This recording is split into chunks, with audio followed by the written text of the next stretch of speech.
The cabin smelt like pine and lake water, and for 2 weeks I let myself believe I was exactly where I was supposed to be.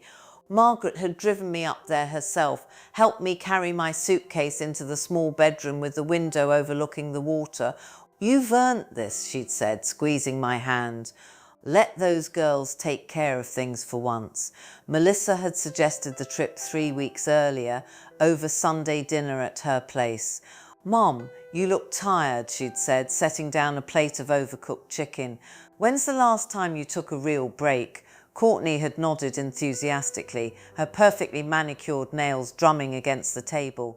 "We worry about you in that big house all alone. Just 2 weeks, Mum. We'll handle everything here. I should have known better. I'm 78, not senile.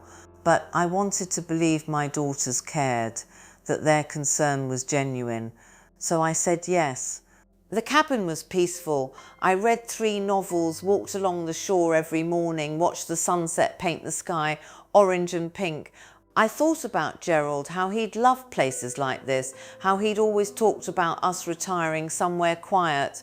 Cancer took him before we got the chance. That was 19 years ago, and some mornings I still reached for him in bed, still expected to hear his voice calling me from the kitchen. But I had my work, my books, 15 published novels, each one a piece of my soul pressed into paper. Historical fiction, mostly stories about ordinary women doing extraordinary things. They hadn't made me rich, but they'd made me known.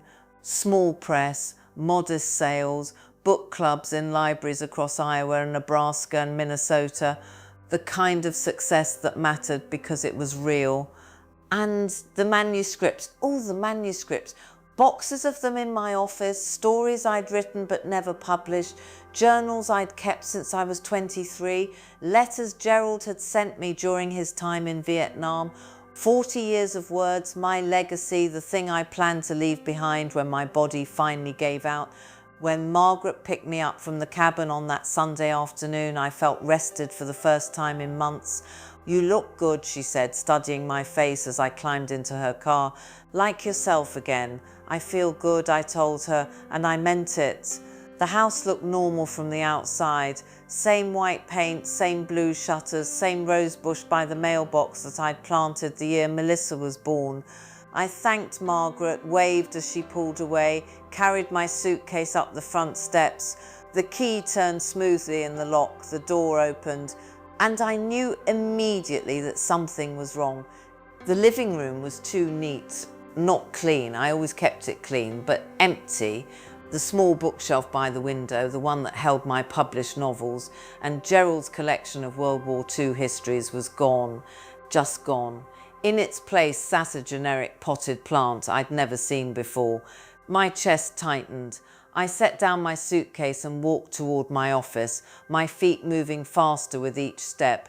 The door was open. That was the first bad sign. I always kept it closed. The second bad sign was the silence. No creak of the old floorboards, no familiar mustiness of paper and ink. I stepped inside and my knees nearly buckled, empty. The shelves that had lined every wall, floor to ceiling, were bare. The desk where I'd written every morning for 40 years was clear, except for a single white candle I didn't recognize. The filing cabinets, 3 of them, stuffed with manuscripts and notes and research, were gone entirely. The boxes I'd kept stacked in the corner, carefully labelled by year and project, had vanished. I stood there for a long time trying to make sense of it, trying to convince myself there was an explanation. Maybe they'd moved everything to storage, maybe they'd reorganised, put it all in the basement or the spare bedroom. But I knew, somehow I already knew. I found my phone with shaking hands and called Melissa. She answered on the 3rd ring, her voice bright and cheerful. "Mum, you're back? How was the cabin? Where are my books?" My voice came out steady, which surprised me. "Where are my manuscripts?" A pause, then carefully. "We cleaned out your office, Mum. It needed it." Cleaned out. I repeated the word slowly. "What does that mean, Melissa?" "It means we got rid of all that clutter. You had boxes and boxes of old paper just sitting there collecting dust. We donated some of it, threw out the rest. The office looks so much better now. We're thinking we could turn it into a proper guest room, maybe help with resale value when the time comes. The time comes when I'm dead, she meant. My manuscripts, I said quietly. My journals, Gerald's letters, where are they? Another pause, longer this time. I heard muffled voices in the background. Courtney was there. Then Melissa came back on, her tone shifting to something defensive. Mum, you're not being reasonable. That stuff was just taking up space. You're 78 years old. You don't need 15 copies of books you already published, and you're certainly not going to write any new ones. We did you a favour. Where are they? We burned them. Courtney's voice cut in, closer to the phone now. Yesterday, actually, had a nice little bonfire in your backyard. Got rid of all that junk in one afternoon. She laughed, actually laughed. Honestly, Mum, it was just an old pile of trash. You'll thank us later when you realise how much easier we've made things. I couldn't speak, couldn't breathe. The room tilted sideways and I had to grip the edge of the empty desk to stay upright. Mum, Melissa's voice softened slightly, perhaps sensing she'd gone too far. Look, we can talk about this later. I have to get back to work. But seriously, you should see how nice the office looks now. Very zen, very clean. I hung up. For a long time, I just stood there in that hollow room, staring at the bare walls. 40 years of work, gone. Gerald's letters, the last pieces of his voice I had left, gone. The journals where I'd written about the girls' childhoods, about my marriage, about my mother's death and my father's dementia, and every significant moment of my adult life gone. They burned it, called it trash, laughed about it. I walked outside to the backyard on numb legs. The fire pit we'd built when the girls were teenagers was full of ash, grey and white and still faintly warm when I knelt down and touched it. I sifted through it with my bare hands, searching for something, anything that had survived. A corner of a page, a recognisable word, proof that my life's work had existed. Nothing, just ashen bits of charred paper, too small to read. I sat there in the grass for an hour, maybe more. The sun moved across the sky. A neighbour's dog barked in the distance. My hands were grey with soot.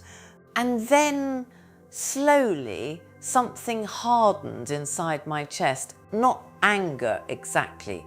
Anger was too hot, too wild. This was colder, clearer. I stood up, brushed the ash from my palms and went back inside. In my bedroom, I pulled out the lockbox I kept in the back of my closet. Inside, my important papers, my will, the deed to the house. I'd planned to leave everything to Melissa and Courtney equally. The house, my savings, my small retirement account. Not a fortune, but enough to make their lives easier. Enough to show them I'd always thought of them, always wanted to provide. I looked at those documents for a long time. Then I called Margaret. "Can I stay with you for a while?" I asked when she answered. "I need to make some arrangements." "Of course," she said immediately, hearing something in my voice. "What's wrong? What happened? I'll tell you later. Can you come get me tonight? I'll be there in 20 minutes. While I waited, I called Tom Bradley, a realtor I knew from church. "Tom, it's Patricia. I need to sell my house fast." "Patricia, are you sure? That's a big decision." "I'm sure. How quickly can we make this happen?" "Well, if you price it right in this market, maybe a week, 2 at most. But Patricia, maybe you should think about, I've thought about it. Come by tomorrow morning, we'll list it then." Next, I called Wayne, the locksmith who'd helped me when I lost my keys 3 years ago. "Wayne, I need all the locks on my house changed tomorrow first thing. All of them, even the deadbolts. Every single one. And Wayne, I have 2 copies of keys out there that I need to make sure don't work anymore.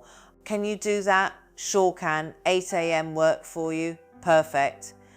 Margaret arrived and helped me pack 2 suitcases, clothes, toiletries, the few photo albums that had been in my bedroom, safe from my daughter's purge. I took one last look at the empty office before we left, walked through each room slowly, saying goodbye to the life I'd built here. "You going to tell me what's going on?" Margaret asked as we drove to her house. I told her everything. She cried when I got to the part about the bonfire. "Oh, Patricia, oh, honey, don't cry," I said, surprised at how calm I sounded. "I'm not. What are you going to do?" "Teach them a lesson they should have learnt a long time ago." The next morning, Wayne changed every lock. By afternoon, Tom had the house listed. By evening, we had 3 offers. A young couple expecting their first baby offered, asking price, cash, 30-day close. I accepted immediately. I didn't call my daughters, didn't warn them, just waited. They showed up Tuesday evening, pulling into the driveway at nearly the same time. Melissa in her sensible sedan, Courtney in her flashy SUV. I was parked across the street in Margaret's car, watching. Margaret sat beside me, her hand gripping mine. Melissa saw the sign first. Her face went pale, then red. She marched up to the front door, Courtney trailing behind, looking confused. Melissa's key slid into the lock, turned halfway, stopped. She tried again, then again, harder, jiggling it desperately. Courtney pulled out her own key, tried the same, nothing. Melissa turned toward the sold sign, then back to the door. She pounded on it with her fist. "Mum, Mum, are you in there?" They stood there for 10 minutes, calling my phone over and over. I watched it light up on my lap, silent. 47 calls over the next 2 days, voicemails that started angry, turned pleading, ended somewhere between panic and disbelief. "Mum, this is insane, call me back." "You can't just sell the house without telling us. Where are you? People are worried about you. Please, Mum, we need to talk about this." I listened to each one once, then deleted them. Margaret's guest room became my sanctuary, small and comfortable, with lace curtains and a quilt her grandmother had made. I slept better there than I had in months, maybe years. On the 4th day, they found me. They came to Margaret's house on Thursday afternoon. I was sitting in the sunroom reading when the doorbell rang, 3 sharp, insistent bursts. Margaret looked at me from her spot at the kitchen table where she'd been working on a crossword puzzle. "You want me to get it?" "No," I said, setting down my book. "I'll handle it." I opened the door to find both of them on the porch. Melissa looked like she hadn't slept, her hair pulled back in a messy ponytail, no makeup. Courtney's eyes were red and puffy. For a moment, seeing them like that, something softened in my chest. These were my daughters. I'd nursed them through fevers, taught them to read, held them when boys broke their hearts. Then I remembered the ash in my hands and the softness hardened again. Mum, Melissa's voice cracked. "What are you doing? Come in," I said, stepping aside. Not because I was ready to forgive, but because Margaret's neighbours didn't need a show. They followed me to the sunroom. Margaret appeared in the doorway. "I'll be upstairs if you need me," she said, giving my shoulder a quick squeeze before disappearing. We sat in silence for a moment. Courtney looked around the room nervously, fingers twisting in her lap. Melissa stared at me with an expression I couldn't quite read, hurt, anger, confusion, all mixed together. "You sold the house," Melissa finally said. "You actually sold it?" "Yes, without telling us, without even discussing it. The same way you burned 40 years of my work without discussing it with me." My voice was calm, steady. I'd had days to prepare for this conversation. "The same way you destroyed Gerald's letters, my journals, everything that mattered to me, without a word." "That's different," Courtney burst out. It was clutter, Mum. Papers and old books. The house is our inheritance." The word hung in the air between us. Inheritance. There it was, finally spoken out loud. "I see," I said quietly, "so my life's work was clutter, but the house you couldn't wait to get rid of me from, that's sacred." "That's not what she meant," Melissa said quickly, shooting Courtney a sharp look. "Mum, we weren't trying to hurt you. We honestly thought we were helping. you're getting older. And we thought, you thought I was too old to care about my books, too senile to notice they were gone. I leaned forward slightly. Or did you just not care what I thought at all? Melissa's face flushed. We care, of course we care, but you're not being rational about this. Selling the house out of spite. This isn't spite. I cut her off and something in my tone made them both go still. This is a lesson, Melissa, one I should have taught you both a long time ago. A lesson. Courtney's voice rose. You're punishing us over some old papers. Those old papers were 15 published novels. They were manuscripts I'd been revising for years, stories I planned to submit to publishers. They were journals documenting your entire childhoods, every first step, every lost tooth, every Christmas morning. They were love letters from your father, written when he was 23 years old and terrified he'd never make it home from Vietnam. My voice remained steady, but I felt the weight of each word. They were my legacy, the proof that I existed, that I thought and felt and created. And you burned them, you laughed about it. Tears were streaming down Courtney's face now. We didn't know, we didn't think. Exactly, you didn't think. You didn't think those things mattered because they mattered to me. And somewhere along the way, you both decided that what matters to me doesn't count. I sat back in my chair. Do you know what I did for you girls? I worked 3 jobs after your father died so you could go to college debt-free.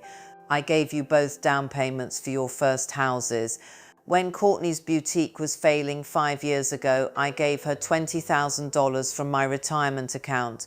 When Melissa's husband left, I paid for the divorce lawyer. We know, Mum, Melissa whispered. We're grateful. Are you? Because it seems to me you've started to see me as an obligation, a problem to manage, someone whose wishes and feelings can be dismissed because you know better. I looked at each of them in turn. You want to know why I sold the house. It's because I needed you to understand what it feels like to lose something you thought was yours, to have it taken away without warning, without your consent, by someone who claimed it was for your own good. The silence that followed was broken only by Courtney's quiet crying. The couple who bought the house is expecting their first baby in June, I continued. They were so happy when I accepted their offer. The wife told me she wants to write children's books, asked if I had any advice. I told her to lock her office door and never give anyone else the key. Melissa winced. Mum, please, we made a mistake, a terrible mistake. But you're our mother. We need you and you need us, whether you want to admit it or not. You can't just cut us out. I'm not cutting you out. The words came softer than I intended. But I'm also not going to pretend nothing happened. You burned my heart, girls. You took the thing I treasured most in this world and reduced it to ash. You don't recover from that overnight. So what do we do? Courtney asked, her voice small. How do we fix this? I looked at my daughters, really looked at them, and saw something I'd been trying not to see. They weren't monsters, they were flawed, selfish at times, but they were also scared. Scared of losing me, scared of the responsibilities that would come after I was gone, scared of their own mortality reflected in my aging face. The burning of my books had been cruel, thoughtless, but it had come from a place of panic, not malice. You start by understanding that I'm not your burden, I said finally. I'm a person. I have value beyond what I can leave you when I die.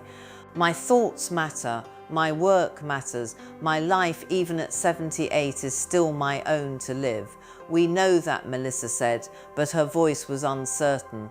Do you? Because the moment you decided to clean out the clutter without asking me, you treated me like someone who'd already left.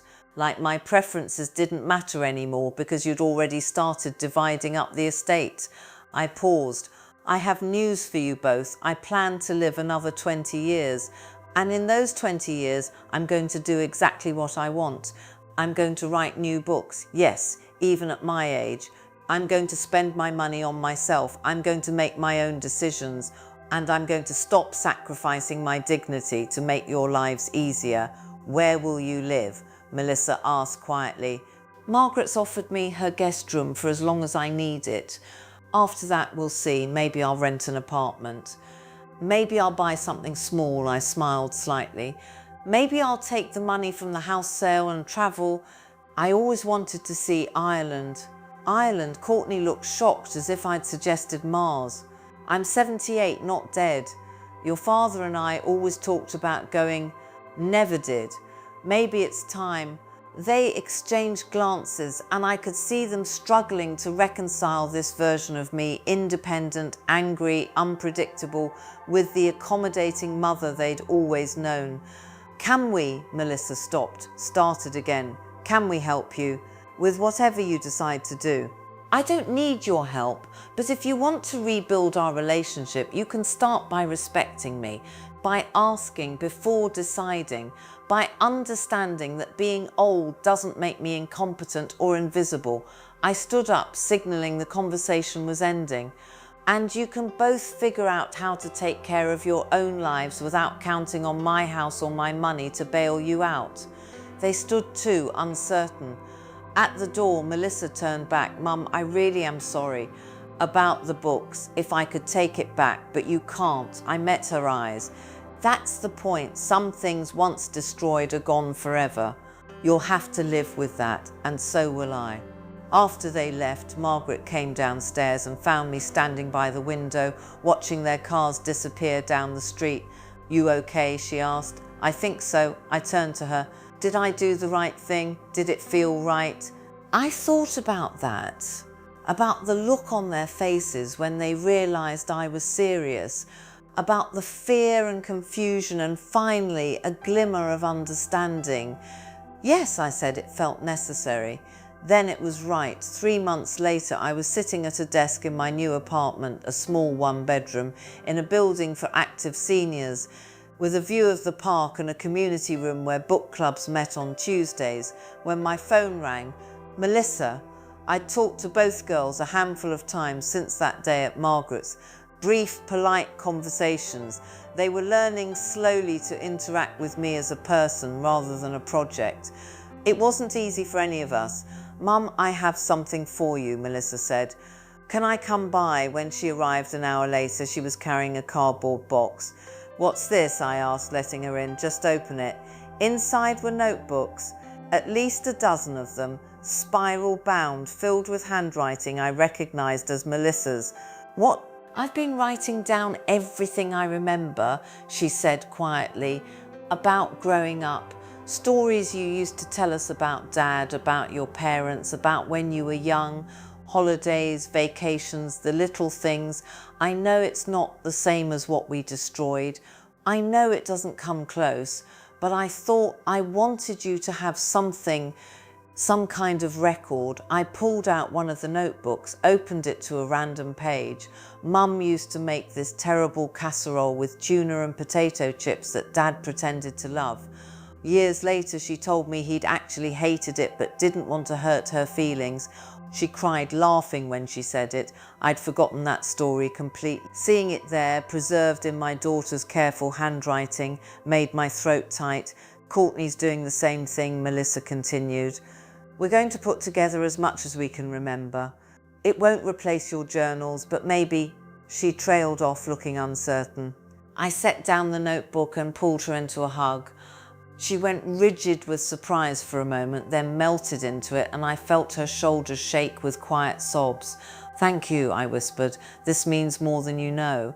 When she pulled back, wiping her eyes, she said, we're also paying for you to work with a writing coach. Courtney and I split the cost. If you want to start writing again, really writing like trying to publish, we want to support that. I had to sit down. You did that. We've been saving for it since the day you sold the house. I know we can't undo what we did, but we want to show you that we get it now, that we understand what we took from you. She sat beside me, and Mum, I'm going to therapy to figure out why I thought it was okay to treat you like that. Courtney too. I looked at this woman I'd raised, stubborn, proud, trying so hard to make amends, and felt something shift in my chest.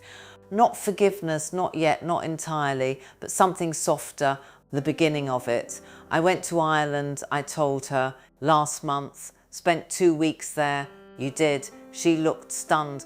Was it everything you hoped? It was better. I stood in the places your father and I dreamed about. I scattered some of his ashes. I'd kept a small amount in a locket. I didn't tell you girls because I didn't want opinions or objections. I smiled, and I started writing a new book about a widow who learns to live for herself. Melissa laughed, a real laugh. That sounds like a bestseller to me. We talked for another hour. When she left, I sat at my desk and opened a fresh notebook, one of the many I'd bought since selling the house. I'd filled 4 already with the new manuscript, writing by hand the way I used to before computers. The story was coming easier than anything I'd written in years, maybe because for the first time in a long time I was writing it for myself, not for my daughters or my grandchildren or some future legacy, just for me, because the words needed to exist, because I needed to prove to myself most of all that I still had something to say. I picked up my pen and began to write. I'm 78 years old and I thought I'd built something solid, not just a house, but a legacy. Outside my window, the sun was setting over the park, painting the sky in shades of amber and rose. In the distance, I could hear children playing, their laughter drifting up to my 3rd-floor apartment. My phone buzzed with a text from Margaret, Book Club Tuesday. Your turn to pick the novel. I would forgive my daughters eventually. I could feel it already, that slow thaw happening in the chambers of my heart. But I would do it on my terms, in my time. I would forgive them because that's what my faith taught me, what Gerald would have wanted, what being a mother meant. Not because they deserved it yet, though they were working toward deserving it, but because holding on to bitterness would poison what years I had left. But I would never forget, and I would never again make myself small to make them comfortable. I was 78 years old, I'd lost 40 years of work, sold the house where I'd built my life, and scattered my husband's ashes in a country I'd never seen. And somehow, impossibly, I was just beginning Claudii Maiai pod comitieiras, por favor, verifique as respostas.